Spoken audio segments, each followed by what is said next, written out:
Hi అండి. అందరికీ నమస్తే. నేను మీ గీత. నా 'రావణ్ బాస్' పార్ట్ 41. ఆద్య, ఇప్పటికైనా ఏమైందో చెప్పే. లేదంటే మేమిక నీతో మాట్లాడం అంటూ మూతులు తిప్పి కదిలారు వాళ్ళు. దాంతో బ్యాగ్లో ఉన్న ఫోటో తీసి వాళ్ళ చేతుల్లో పెట్టింది ఆద్య. దాన్ని చూస్తూ ఎవడే వీడు అని అడిగింది సుష్మిత. ఆద్య స్పందించక ముందే వీడేదో సీరియల్లో హీరోగా వస్తాడే అంటూ అని. ఇంతకీ వీడి ఫోటో నీ దగ్గర ఎందుకుందే అని అడిగింది కల్పన. నీ ముఖం సీరియల్లో హీరో కాదు, సినిమా హీరోను కాదు అంటూ క్షణం ఆగింది ఆద్య. మరి కోరస్గా ఒకేసారి అన్నారు ఇద్దరు. మా నాన్న సంబంధం చూశారు, వీడు పెళ్ళికొడుకు అని అంది ఆద్య బిక్కమొహం వేసుకుని. ఒక్కసారిగా షాక్ అయిపోయి నోళ్ళు ఎల్లబెట్టారు. ఏంటే, నీకు ప్రాంక్ చేయడానికి మేమే దొరికామా అని అంది సుష్మిత. వాళ్ళ మాటలతోనే ఏం చెప్పాలో తెలియక ముఖం వేలాడేసింది ఆద్య. ఆమె డల్గా ఉండడం చూసి నిజమేనా ఆద్య అని అడిగింది కల్పన. "హ్మ్" అంటూ దిగులుగా తల ఊపింది. ఇప్పుడు పెళ్ళేంటే అని అంది సుష్మిత వింతగా కళ్ళు పెద్దవి చేసి. వీళ్ళ డాడీ అదో టైపు, చేసినా చేస్తాడు అని అంది కల్పన మూతి మూడు వంకల్లో తిప్పుతూ. ఏయ్, మా నాన్న గురించి తప్పుగా అన్నావో చూడు అంటూ వేలు చూపిస్తూ కళ్ళు పెద్దవి చేసింది ఆద్య. దాంతో ఇద్దరూ కాస్త సర్దుకుని ఏం అనంలే, ఇంతకీ పెళ్ళెప్పుడు అని అంది సుష్మిత. ఇంటర్ ఎగ్జామ్స్ తర్వాతనంటనే, అంతవరకు మీరు ఈ విషయం ఎక్కడా చెప్పకండి అని అంది ఆద్య. హే ఆద్య, అంటే నిజంగానే నువ్వు ఈ పెళ్లికి ఒప్పుకుంటున్నావా అని అడిగారు ఇద్దరు కోరస్గా. ఒప్పుకోను, కానీ నాన్న కనుక నా వల్ల బాధపడితే నేను అస్సలు చూడలేను. ఆయన బలవంతం పెడితే ఒప్పుకోక తప్పదు అంది కళ్ళల్లో నీళ్లు తిరుగుతూ ఉండగా. ఎప్పుడూ నవ్వుతూ ఉండే ఆద్య అలా కళ్ళనీళ్లు పెట్టుకోవటాన్ని చూడలేకపోయారు వాళ్ళు. ఏ ఆద్య, ఊరుకోవే, ఏడవకు, ఏం కాదులే, మేమెప్పుడూ కూడా నీతోనే ఉంటామంటూ ఆమెను ఓదార్చారు. సంబంధమా? ఎవరినడిగి పెళ్లి సంబంధం ఓకే చేశారు? హాల్లోని ఫ్లవర్ వాజ్ నేలకేసి గట్టిగా కొట్టి అరిచాడు పృథ్వీరాజు. అంటే ఆ సురేష్ కొడుకే పృథ్వీరాజ్ అన్నమాట. నానా, ప్లీజ్ కాస్త కామ్గా ఉండరా, పక్కనే కన్నీళ్లతో బ్రతిమలాడింది రాధిక. సోఫాలో కూర్చుని కాఫీ తాగుతూ పృథ్వీ కోపాన్ని రెప్పారకుండా చూస్తున్నాడు సురేష్. ఏం కామ్గా ఉండాలమ్మా, అసలు నాకు చెప్పకుండా ఈ తతంగాలేంటి అని గట్టిగా అరిచాడు పృథ్వీరాజు. ప్లీజ్ నాన్న, మెల్లిగా రా, వీధిలో వాళ్ళకి వినపడుతుంది అని అడిగింది రాధిక. మన మాటల్ని విని పట్టించుకునేంత తీరిక ఇక్కడ ఎవరికీ లేదులే గాని ఇప్పుడే పెళ్లి చేసుకోవటం నాకు అసలు ఇష్టం లేదు. మొన్ననే కదా డిగ్రీ అయిపోయింది, ఇప్పుడే పెళ్ళేంటి? ఒకవేళ చేసుకోవాల్సి వచ్చినా మీనాని తప్ప ఇంకెవరిని చేసుకోను అని కరాఖండిగా చెప్పేశాడు పృథ్వీ. ఇక భరించలేక కోపంతో పృథ్వీ మీద చెయ్యెత్తాడు సురేష్. తన తండ్రి వేగానికి కాస్త కూడా జంకకుండా అలానే కోపంగా చూస్తూ నిలబడ్డాడు పృథ్వీ.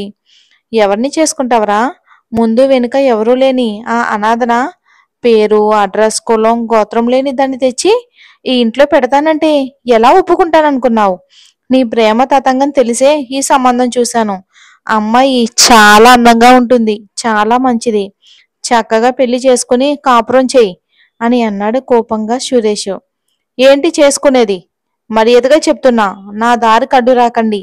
ఇలాంటి పిచ్చి పిచ్చి ట్రిక్స్ ప్లే చేస్తే తల్లి తండ్రులను కూడా చూడను, చంపి పాతేస్తా అని పొర్లు కొరుకుతూ చెప్పాడు కోపంగా సురేష్. నాకు తెలుసురా, నువ్వు ఏ రకమైన సైకోవో. మా ప్రాణాలను కూడా నువ్వు లెక్క చేయవని నాకెప్పుడో అర్థమయ్యింది. అందుకే నీ స్టడీ సర్టిఫికెట్స్ అన్నీ నా దగ్గరే లాక్ చేశాను. నువ్వు నిజమేంటో ఆ అమ్మాయికి చెప్పినా, ఆమెను పెళ్లి చేసుకోనని మొండికేసినా నీ సర్టిఫికెట్స్ అన్నీ కూడా ఆ మరుక్షణం మంటల్లో కాలిపోతాయి. నువ్వు ప్రిపేర్ అవుతున్న ఎగ్జామ్స్, నీ కలలు అన్నీ బూడిదైపోతాయి అంటూ అక్కడి నుండి కదిలాడు సురేష్. ఆయన వెనకే వెళ్ళింది రాధిక. గదిలోకి వెళ్ళి విసురుగా బెడ్ మీదున్న పేపర్స్ అన్నీ విసిరేసి ఆవేశంగా కూర్చుని ఆవేశపడుతూ ఉన్నాడు సురేష్. నెమ్మదిగా అతన్ని చేరుకుని, ఏంటండి మీరనేది? చంద్రశేఖర్ వాళ్ళకి అసలు నిజం చెప్పలేదా పృథ్వీ గురించి అని అడిగింది కనుబొమ్మలు ముడివేసి రాధిక. ఏం మాట్లాడుతున్నావు రాధి? అసలు విషయం చెప్తే నీ కొడుకుని పెళ్లి చేసుకోవడానికి ఎవరైనా ముందుకొస్తారనుకుంటున్నావా? అని అన్నాడు కళ్ళు పెద్దవి చేసి సురేష్. కానీ ఇప్పుడు వాడికి ఆద్యతో పెళ్లి చేస్తే నిజంగా మారతాడంటారా? అని అడిగింది భయం భయంగా రాధి. నేను ఆద్యాన్ని ఎంచుకోవటంలో ఎంతో ఆలోచించాను. ఆమె లోకం తెలియని పసిపిల్ల. వీడి అఘాయిత్యాలను ఎవరితోనూ పంచుకోవడానికి చూడదు. పైగా ఆమెకు వాళ్ళ నాన్న అంటే ప్రాణం. ఆయన ఏం చెప్తే అదే చేస్తుంది తను.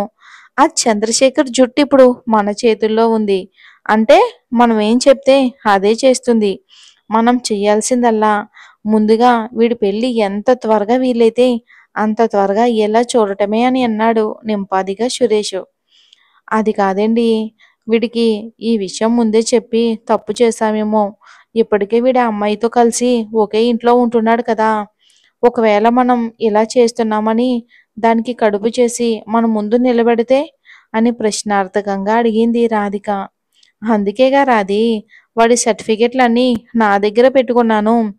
ఇప్పుడు వాడికి పెళ్లి చేసుకోవటం తప్ప ఇంకో దారి ఏమీ లేదు అని అన్నాడు సురేష్ వంకరగా నవ్వుతూ.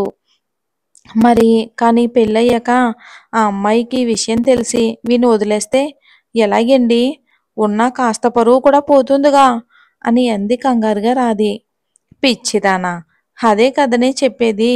ఆ అమ్మాయి అలాంటిది ఏమీ చెయ్యదు. ఆ చంద్రశేఖర్ నా మాటల్ని వేదాలుగా నమ్మేలా చేశాను. వాడిప్పుడు వాడి భార్య కూతురు కంటే నన్నే ఎక్కువగా నమ్ముతున్నాడు.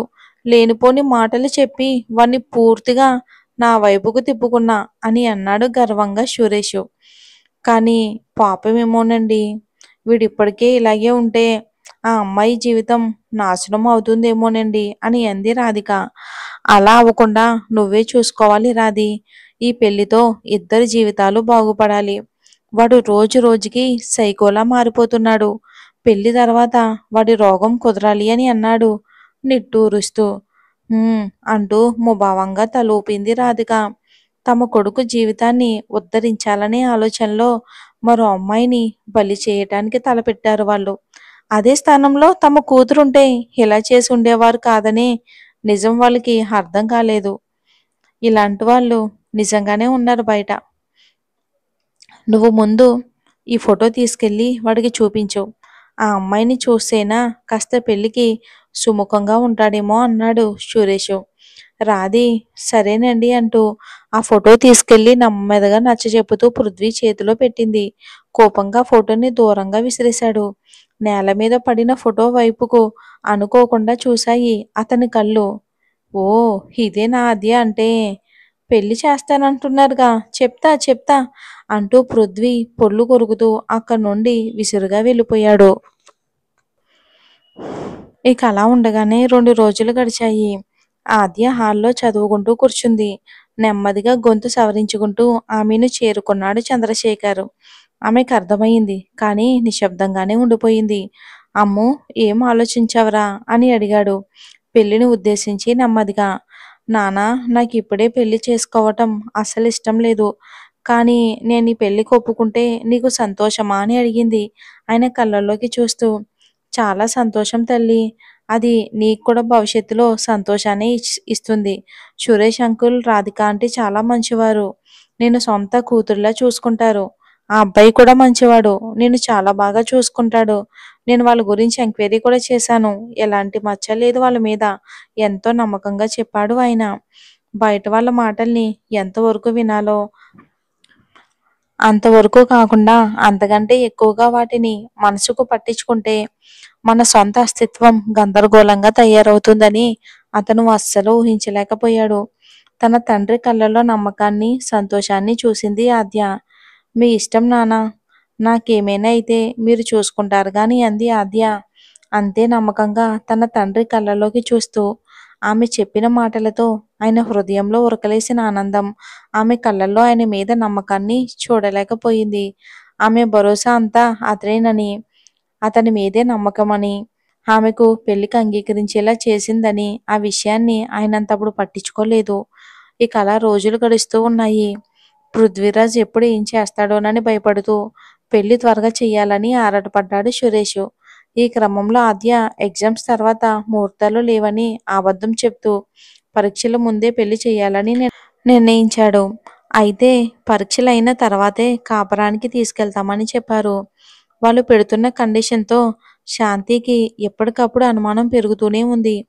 కానీ చంద్రశేఖర్‌ని దాటి ఏమీ చేయలేకపోయింది శాంతి. ఇలా ఆద్యకి 18 ఏళ్ల వయసు రాకముందే పెళ్లి ముహూర్తం పెట్టించేశారు. పాపం కదా! మరేం జరుగుతుందో వచ్చే ఎపిసోడ్‌లో చూద్దాం.